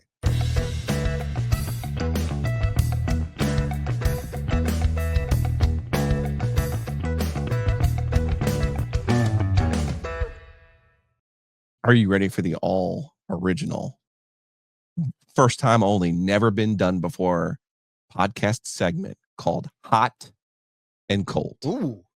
I know. Of the weekend? I know. No. Oh, wow. You had a radio show. It never occurred to you. Yep. Once. It never occurred to anyone in the history of radio to do this segment. But we are innovators here on the OG. And they are innovators at 1-800-PLUMBER and AIR. 1-800-PLUMBER.com. Okay. Listen, hassle-free scheduling, upfront pricing, transparent communication, friendly and licensed technicians, quality workmanship. Their name is their number, and it's 24/7 emergency service for peace of mind. The actual best thing about 1-800-PLUMBER.com is, you know this now, the Rialto, right? 100%. Pristine condition now, but there were some repairs that had to be done at the Rialto. There's always repairs. Right? Repairs continue to come. And they never happen between 8 and 5, No. Monday through Friday. No. Not a once. So the beauty of 1-800-PLUMBER, 1-800-PLUMBER.com, hit them up and they can help you not only with your plumbing needs, but your HVAC. It's almost summertime. Now would be a good time to reach out to them and say, hey, how's my unit looking? What can we get a freshener upper on this thing? They handle all of those things. We appreciate 1-800-PLUMBER. You know what? Air. Plumbing and air. I have, you know the automatic situations on toilets. I got one that's like a little trigger happy. It'll just like if a fly goes by, and the tough part is it's midnight, you're in a dark Rialto, you know you're the only one in there, and you hear a toilet flush, and you're like, is it a ghost? So I might have to get them on that issue, make it a little less effective on the automatic flush. And that's our friend Hayes Lancaster. That's his new. Well, you know, when I'm here, we have to refer to him by his full name, Hazen, to separate from. That's his son, but yes, all right, our guy. That's right. He's with a Z. He's Hazen. But He's with a Z. But when you're listening, listening, podcast, you're right. You're right. Sometimes I'll hear Obvious be like, "Well, I have to talk to Hayes over the country club." I'm like, "Well, I mean, I do mooch at the country club." Oh, he's talking about the other one. No. All right. So the hot of the weekend, of course, last night. We've been talking about it on this program for personal reasons, kind of like your basketball game. Saturday Night Live was born in 1975. So was I. They celebrated their 50th birthday last night in a star-studded event. It was actually all weekend. They had a concert. There was a concert that was streaming on Peacock that was pretty cool too. If you saw the highlights of that, some legit musical acts and comedy musical acts. But So give me, I watched the one last night. So give me what were some of the things that you liked about last night's Gotcha. Overall, it's one of those, it's a tough show to do, right? So many people are going to want so many things out of it. I think of like the final Seinfeld episode. Like your two options are do a regular Seinfeld episode and maybe, or do what they did and just, you know what? We're going pure nostalgia. The episode itself is going to be stupid, but we're just going to walk back through every Seinfeld joke and character. And that kind of felt like what the SNL 40 was. Yes. Like let's bring back Church Lady, let's bring back Wild and Crazy Guys, let's bring back Coneheads, let's bring anything that you think of as a staple, you're going to see it. So I like the fact that they were like, we're not just going to do that again, right? And so the format felt like a real Saturday Night Live, and yes, they were pulling off some of the greatest, but and then they were walking celebrities through some of the newer stuff, but ultimately it felt like a little bit of a longer Saturday Night Live, and you weren't expecting it to be as funny as the funniest actual Saturday Night Live would be, right?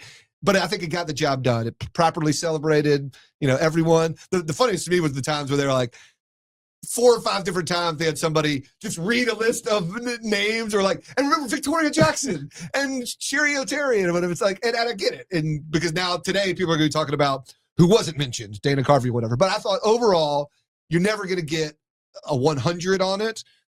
But they did. I give them an A. I thought they did a darn good job. High marks. Yeah, of celebrating the cultural institution that is Saturday Night Live.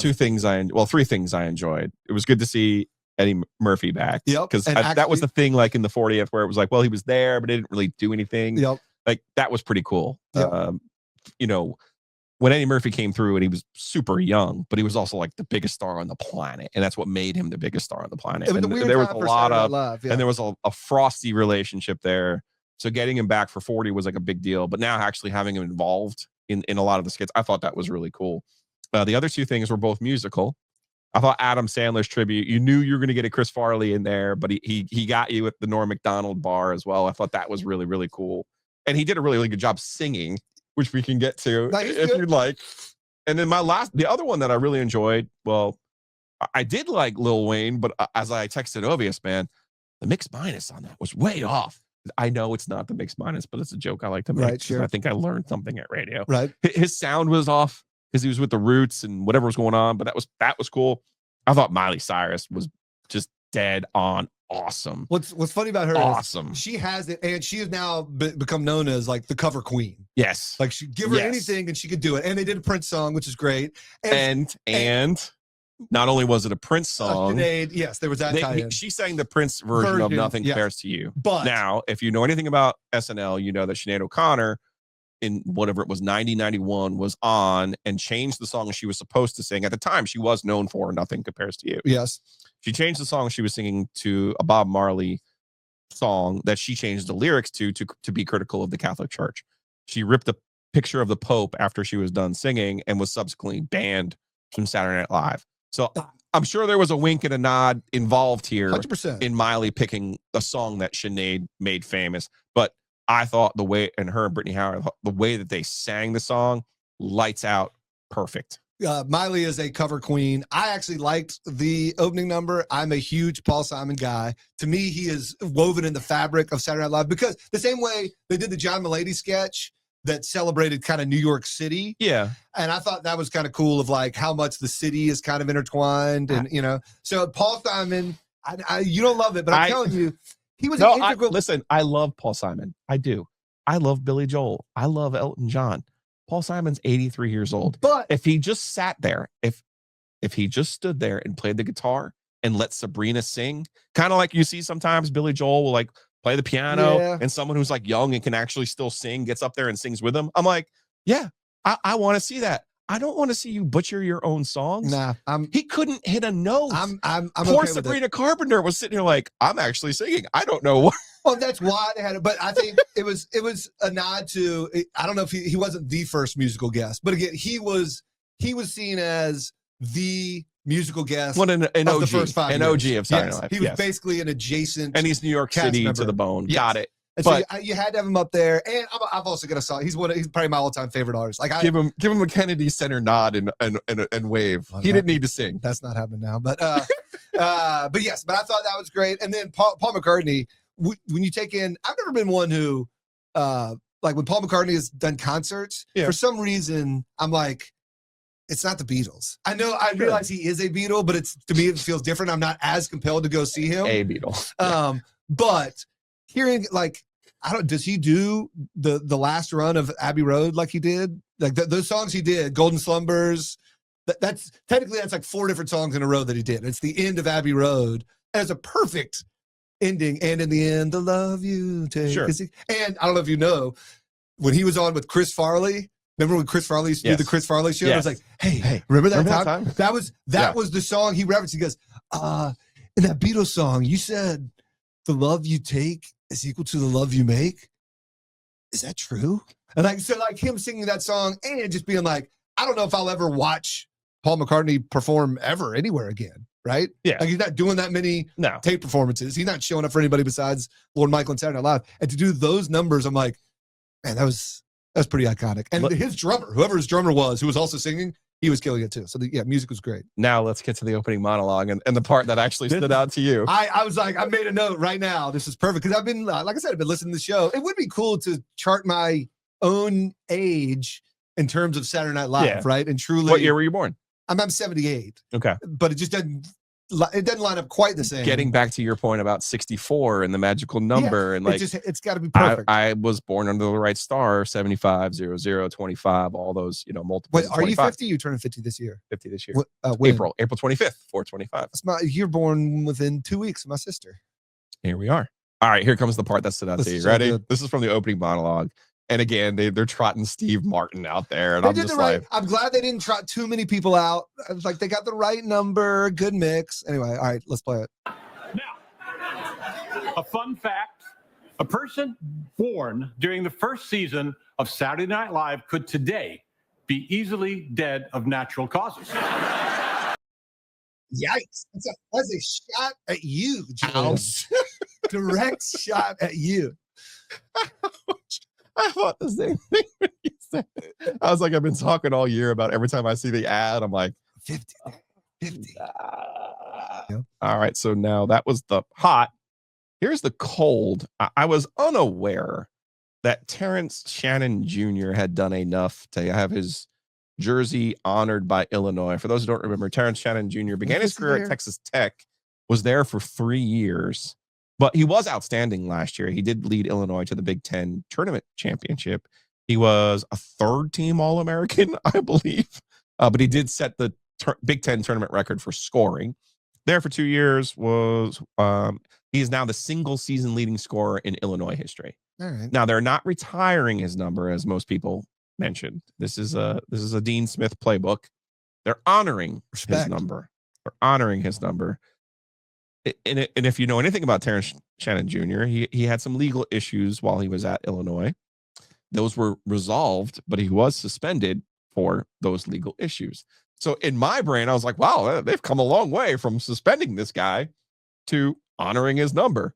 But that's not the reason it became noteworthy over the weekend. Here's the video on Twitter for those, if you're listening. Unveil the banner for your honor jersey that will hang from the ceiling of State Farm Center.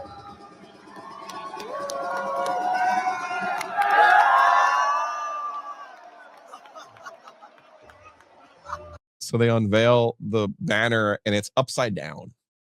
The Illinois AD has subsequently apologized for the banner being upside down, which I really not sure how that happened. Somebody was probably pulling one over on Terrence Shannon Jr. potentially here. Well, dude, there's, and I don't want to get deep into it but there's different types of legal trouble, right?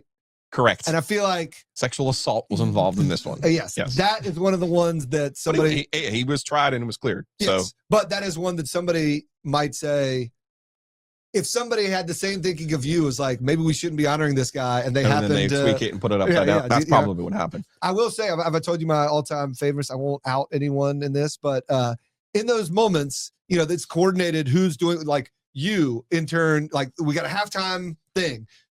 You'll bring the person out, you escort their mother from the thing, and you will bring the framed jersey out on thing. Everyone's coordinated, right? And then after it ends, they're sort of like shaking hands, whatever. And one of these over UNC, I think it was maybe you and Julius Peppers being honored to like a framed jersey. And somebody that I know who will remain nameless, the ceremony was done, and then it was either him or somebody else walked the framed jersey off to the side, and then they sort of looked around and like nobody was coming to claim this jersey, and he just walked right. He was like, you know what? I'll bet they'll get Peppers another framed jersey, but I got this one. If you were surprised that Terrence Shannon Jr. had earned a jersey honoring from Illinois for his 2 years, you're not alone. So is he. Here's the quote from Shannon. Quote, I was shocked because I was only here for 2 years. End quote. We've talked earlier on this program about what will Duke do? When will they finally give a one and done? If Cooper Flagg leads them to the promised land, do they retire Cooper Flagg's number? I mean, that's about to be a real thing of like, if you're only going to honor guys who stayed 3 years, you're going to run out of options, right? The players who do the most for your program are now likely to not be there 3 years, right? Especially if you're somebody like Duke or Kentucky. If a guy leads you to a national championship, I mean, nobody's going to say, Syracuse, why are you honoring Carmelo Anthony? Like, nobody's going to ever say that, right?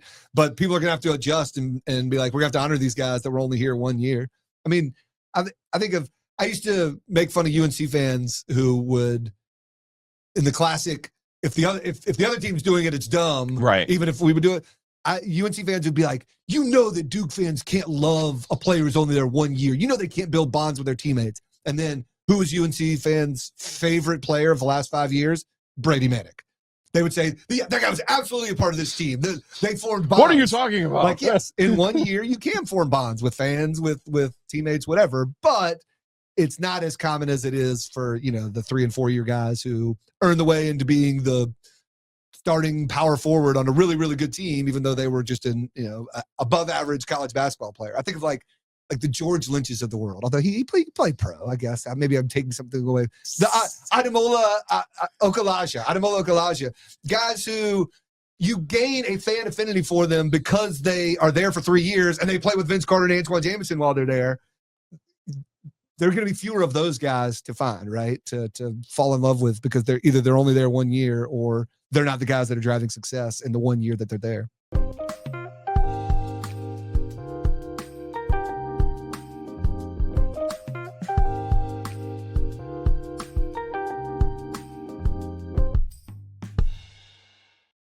Mentioned breeze through having coffee and beer and snacks, but yeah, they've got gas too. Just like there's movies at the Rialto. Well, guess what? Breeze through gas at the gas station. There's gas at the gas station. There's an app, the 76 app, that you can download and save money as well. And speaking of downloading apps, Happy and Hail, our friends at Happy and Hail in North Hills. That's right. Okay. I listen to you guys butcher it all the time. You're like, I'm going up to North Hills. I'm going to North Hills. It's North Hills. North Hills. Yeah. North Hills. Download that app, Happy Plus Hail. Easy enough on your phone. Use our promo code OG25 and you will save 25% on your first order. You will also get a free smoothie just for signing up for the app. And if it's within a month of your birthday. Maybe you are turning 50 and need a free bowl. Well, Happy and Hail is there for you. Again, download the Happy and Hail app. Use our promo code OG25 and save 25% on your initial order. All right. Are you ready? It is time for your favorite part of this entire episode. 2 Roosters. Oh, yes. Two Roosters. I was like, your favorite corporate champion, Yep. 2 Roosters.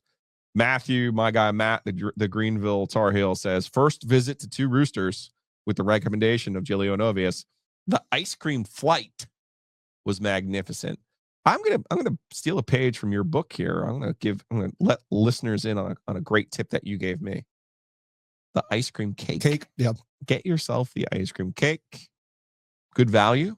Yes. A lot of food. At first you're thinking, I'm going to put that price tag on ice cream, and then you got to realize you're getting like 10 to 12 servings. Yes. Right. Yes. That's the thing. It's ice cream cake, not for somebody else. Like, this is for No, you. for you. Yes. Buy it for yourself. Eat it over the course of like a week or two. Just get a little slice at a time. The other thing, Cookies and cream is my go-to on the cake. I do the cookie dough for the cake. Oh, okay. And then there's just cookie dough chunks all over the top. Yes. It's just, and in fact, my wife gets on because we'll get the cake, and instead of like slicing slices, I'll just eat the bits on the top, so they'll all be gone. But the crust is also cookie dough. I also made the leap. I know you've probably done this. I don't know how far we're going to get in pushing this on the full audience, but my wife and I went full a few years ago. It's maybe during the pandemic. We fell in love with a flavor called brown butter Rice Krispie. In Yes, fact, you got to act quick though, because it's a featured flavor in February. Yes. And like, so it came, and then they'll do reprises sometimes. It'll be like they'll let people vote on the best guest flavors of the year, or sometimes they'll bring some back. So we kept being like, oh, it's got to be back. People have to vote for this, but it kept not getting voted. We're like, when are we going to get it back? And truly, I heard it here first. You guys had the list of the cereal flavors before they were like fully out. Yes, and in I heard January. it, and I told my wife, and she was like, we got to be all over it. So we went one day, the first week in February. We were both there. We were both going to get a pint, and we're like, you're like, wait what a if we got? second? We're like, what if we both got 2 pints? And then the people inside were like, once you get up to a few more pints, you can buy a whole barrel. You can. So, Giglio, I'm here to tell you, I'm not pushing this on your. No, I've done it. On your, I have done it because family? I like the peanut butter cookie. But we feared that we would show up like late February and they'd be like, oh, we already ran out of. So we took a whole tub of brown butter Rice Krispie home, and we are working our way through it, and it is excellent. So if you're if you're doing something big and you're like thinking of getting up to 8 or 10 pints, do it. Go and convert over to the big boy. The big boy. They need a name for that thing. They do. The Giglio Bowl or something. It is humongous.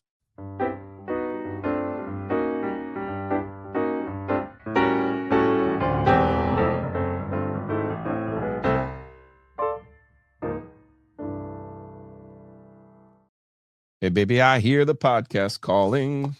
All right, it's time to go home on some Hey Joe. Hey Joe is brought to you by Nature's Relief. Since I don't know how to work the OG sports phone, we don't get the calls today. Did you forget the number? 919-444-2211. There you go. All right. Good save. 919-444-2211. 919-444-2211. Call the OG sports phone and curse or don't. At some point, I'm going to give you a list of which jingles are actually better, slow, and fast. I think that one works better. At 1.5. Okay. Yep. Nature's Relief works better at any speed. It'll get you to the speed that you want. You need. You can adjust gummies, drinks, smokables, you name it. They have it. Go check them out. Nature's Relief. My home base is Timber Drive, Garner. They're also off of Hillsborough Street. They're Oak Ridge, the old school one down Glenwood. They got all kinds of locations. So check them out. Nature's Relief Hemp Store. We appreciate them sponsoring the OG sports phone. Yeah, like I said, we'll have a million calls. I'm sure there'll be some reaction to what Kevin had to say after the Boston College game. Instead, I would like to highlight some of the comments from Friday's mailbag. If you're not an OG fan, and you can sign up at ogtrianglemedia.com. I don't know what you're waiting for, but one of the bonuses that we do is the OG mailbag. And I thought this was interesting. I forgot that we had started this week's mailbag with someone being like, hey, how much money do you make? Or whatever it was. It was almost like, put your tax records online right now. And I'm like, no. Wait, what was his like impetus for demanding that? I think he was trying to be nice. Like he was trying to be like, hey, how's it going? Basically like in year 2. And, but it was like very much like, and I even responded by saying, paraphrasing my man Jaromir Jagr after one of the playoff series when I talked to him, and first thing he comes over to me and says, what are you, police? And I was like, what's up with this guy? Like, what? Why does he want all my numbers? What is happening? But people did enjoy it. From Dan ad 474 first segment, quote, I'm nosy and I need details. Yes, I need to know. But they just want to know how much money you're making? Our girl Jeannie taking care of us though. Thanks for the behind the scenes explanation of ratings. I always tell your sponsors what brought them to me, and I'll be sure to leave reviews as well. You guys are so relatable. Always watch the entire podcast. And we had also talked about how YouTube and Google charge a lot if you want to buy an ad from them. And it says, this is from Glabdo 5000. Man, I think you guys should absolutely pay for YouTube to push up the algorithm if it isn't too expensive. Know many people who have moved away from the area that still follow local sports and would absolutely click. Yeah, I mean, we've talked about it. We've kicked around, but it is prohibitively expensive. What's the debate? Paying YouTube to promote you guys a little bit more? But it's like $3,000 a week or $2,000 a week. Oh, yeah, it's a lot. It's a chunk, man. From Kevin, the OG Sports Phone is the best. You guys in the Dumb Zone podcast are my favorites. The Corey. question, it reminds me of a time we were selling T-shirts one time at Sports Channel 8 or something, and we like it was just like a quick one-off or something, and somebody was like, "Where do the proceeds go?" As if like you can't sell merchandise unless it's like a charity. And we're like, it goes to us. Sports Channel We're 8. not making much money. Yeah. Like roadcasters cost microphones, cost money. Yeah. Being online, space to put your podcast up. We're trying to get to even. You know what I mean? Like, where do the proceeds go, man? Like, I don't know, to expenses. 2 more here from Timmy Ann. I'm watching the OG mailbag before the Jones and Adam interview with Belichick. You guys are much more entertaining. He looks rough and relentless. He talks about how busy he's been. So glad he's put in the work to get all of those mid recruits. And it's going to be an interesting year with Belichick. The 1 year we probably likely get, and that's it. Man, it's going to be very interesting. One thing I agree with you wholeheartedly, and I mean, it was one thing when she showed up at NFL awards. It was another thing when she showed up in a Super Bowl commercial. But there was already going to be a circus, right? Yeah. Already. But his girlfriend is going to be, she's going to make headlines. Leaning in. A lot. Leaning in. Yeah, it's going to be interesting. Last one from Todd. Thank you, Giglio, for pointing out the danger of Clemson's light show after their victory over Duke. The only thing more dangerous than fans rushing the court, which is dangerous enough, is fans rushing the court in the dark. Yeah, I was not a fan of I'm all for celebrating, but that was bad. That was bad for Clemson. That was a bad look for them. Protect the asset, in this case, Cooper Flagg and Duke. And even if it wasn't Duke, the other team deserves the right to be able to exit the floor in a safe fashion, particularly without the lights being flicked on and off as if we're in a panic room. So I want fire poles on the basketball court. Like you could just walk to half court and then just jump down the thing and get out. Be gone. Like, woo, like let the kids just run over you. Like the Trapdoor 5000 or yes, whatever it was last night on SNL. Hey man, we did it in a tidy 1 hour and 40 minutes. Not bad. Is it supposed to be? You guys, I hear Ovius talk about it. I'm telling you, I've become a podcast listener now. If your content is good, I'm not watching the clock. I'm not watching the clock, and I'm listening at 1.5 anyway. Hey, so it's only an hour. It's a Monday. That's right, and we had a lot to get into. Yeah, people came here for Hayes Permar's Four Nations takes. That's why people and they got them. And they got them.